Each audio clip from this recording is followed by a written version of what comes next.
Hey Ryan, this is Miss Johnson. I got your email about the mom from last night's homework. I think you're talking about this problem right here. So what you need to do is for elasticity of demand, remember you need to know that formula for the derivative of a function or the elasticity formula. And I'm going to stop this just for a second so I can bring. So from the videos and from your lecture guide, here's the formula for elasticity of demand. In the case of what we had with your equation, we want to substitute Q in for the demand quantity, which in this case, the demand quantity was D of P. And we want to find the derivative of that demand quantity, which is Q prime of P, to put into this equation. So if we go back to the problem that you had right here where D of P actually stands for the demand quantity, or in other words, this is giving the demand quantity, the quantity, the number of items that will be demanded by the function, by the market if you set your price at a given price P. So we're going to use this as our Q function here.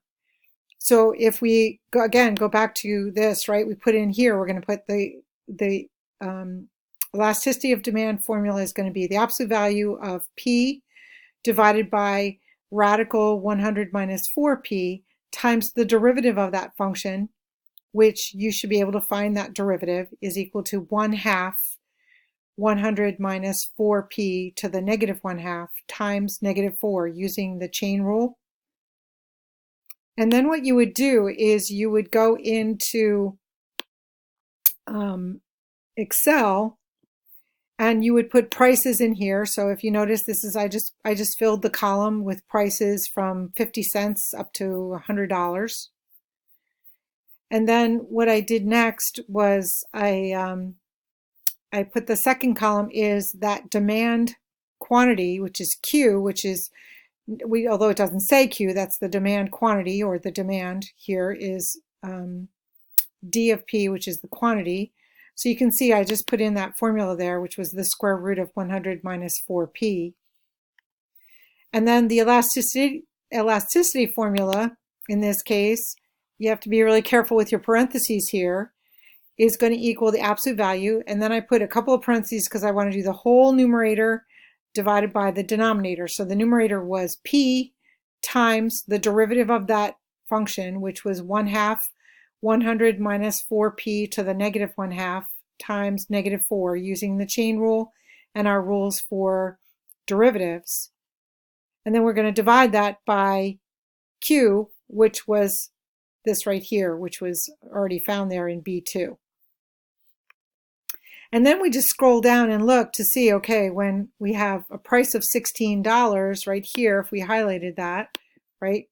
If we have a price of $16, our elasticity of demand was 0.8888, which is less than 1. Therefore, our function was inelastic. So if we, wrong value here. So if we go back to mom, they said, okay, you already said it was inelastic and we're going to raise prices. And if you look at the actual answer for this one, you can see it's 0.8888, which is exactly what we got in Excel. So you have to use, and you have to make sure you can use the D equation is simply the quantity that we need for the Q value for our elasticity of demand. Hopefully that will help.